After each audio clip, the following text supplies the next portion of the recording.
Ini kita menuju blok belakang. Ini kebunnya. Kebun blok belakang nih.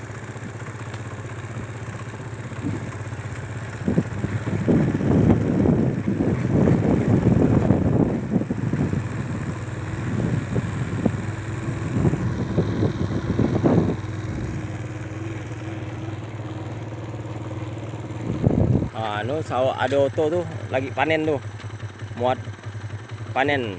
Mau dam sampai lokasi semua nih, sampai lokasi. Ini jalan blok nih, jalan blok. Blok. Inilah kondisi kebunnya.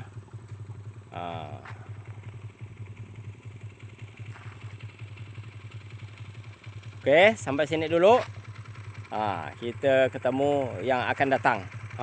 Ya, bersama Pak Abdurrahman Al Ghafairi.